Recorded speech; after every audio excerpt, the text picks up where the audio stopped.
one of Doris Tan's vineyards, and a lovely vineyard it is. We're in the Pinot Noir patch.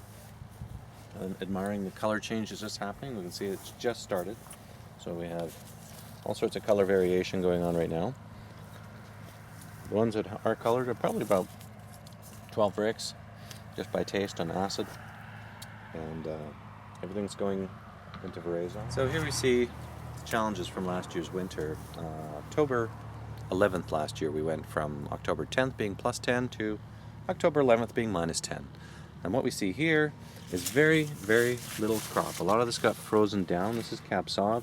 You can see over here on this plant, you got nothing. So they're pulling new canes for next year, so re-establishing all the trunks. And that is the beauty of being on self-rooted vines, is that you can actually pull a new cane and re-establish the whole trunk. So they'll lose a year.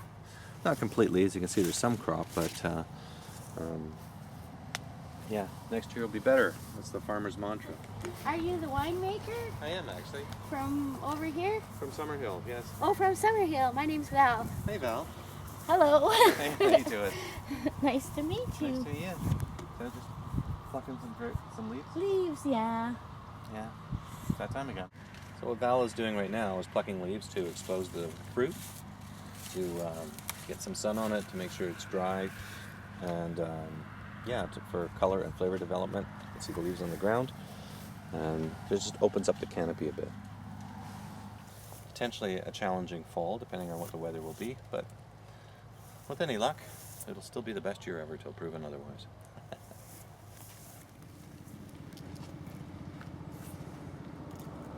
So it's September 1st, these are Pridham's Chardonnay. These ones are good. That's some ones over here that are pretty green still. This Chardonnay is destined for our sparkling. Very much you have to look with a painter's eye often when you look at the colors of grapes, because the leaves will tell you a lot. If there's nutrient deficiencies, how happy they are. You can look at between the leaves to see how much water we're getting. We're looking for 3 to 4 inches. We don't want huge internodes, and we want a nice tight leaf pack. And this is just absolutely beautifully maintained. We don't mind a few weeds or plants hanging around, you know, and that's okay. In our picture, in our world, this is perfect. Because there's always going to be a few plants coming out. There's 10,000 years worth of seeds in this ground. There's no way, unless you absolutely nuke them, that you're ever going to get rid of them, and that's okay. Because we till them up and use them as green manure, and they make great mulch. And we don't need to use herbicides, and we don't need pesticides. You know, the only thing these things have been sprayed with, you can see there's a little bit of leafhopper damage here. See it on the white spots here, and there's a few nymphs just starting, but they won't get far because the season's now cool. But all this is seen all year is either a little bit of sulfur spray or a little bit of baking soda, and that's all these leaves have seen. Anyways, absolutely gorgeous vineyard. Pridham is just a classic grower. He really knows how to grow stuff. I'd say definitely has chlorophyll in his blood. Have a look at that. That's a very small cluster, but the berry size is absolutely perfect. They're like large blueberries. And we can see now the winter definitely caused some damage here. There should be a fuller crop in here, but what is here is going to be absolutely stunning and very intense. It's going to be an Interesting year. Yes.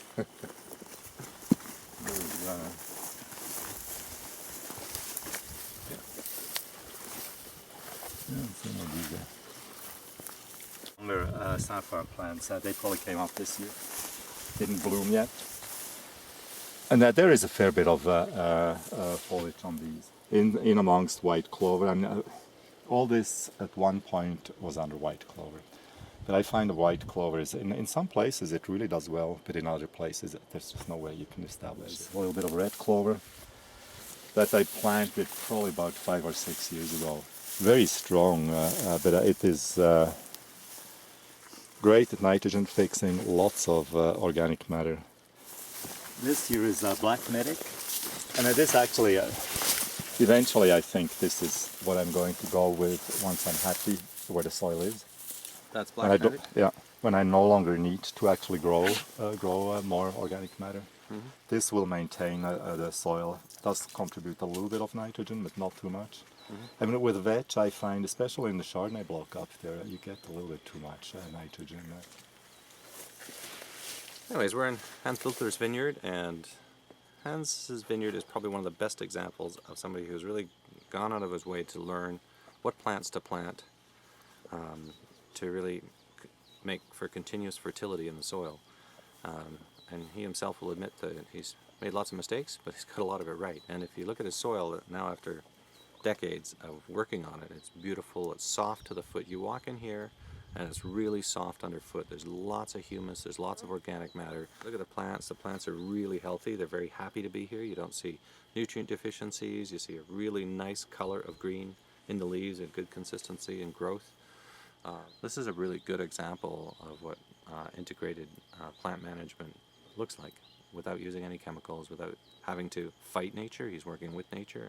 And with Hans's Foch here, for example, there's an incredible density, and it's like the soil. The soil is dense and flavorful, and so are the grapes coming out of here. There's a lot of sugar-free extract, like a lot of minerality in the grapes, and they're very much, you can taste them and very much know that they came from this vineyard. So this is the Heckman Vineyard, and this is Pinot Noir. They're just starting to turn color. You can start to see the mauve. Still green, still mauve.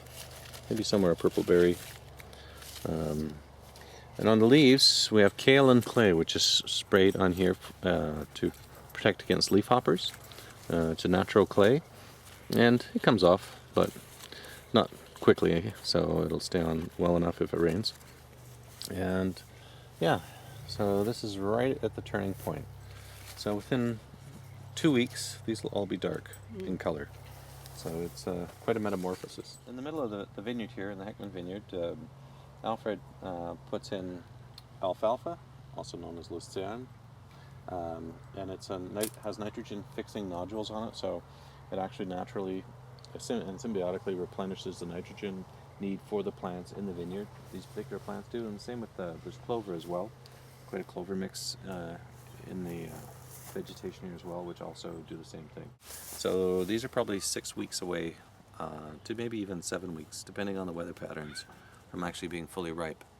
And so that's about 2 weeks behind what we'd normally be. But they're really gorgeous, they're clean, just a really beautiful, beautiful crop in here. Quite a nice site. So you want wood bins again this year? I would think so, yeah. Okay. If you don't mind.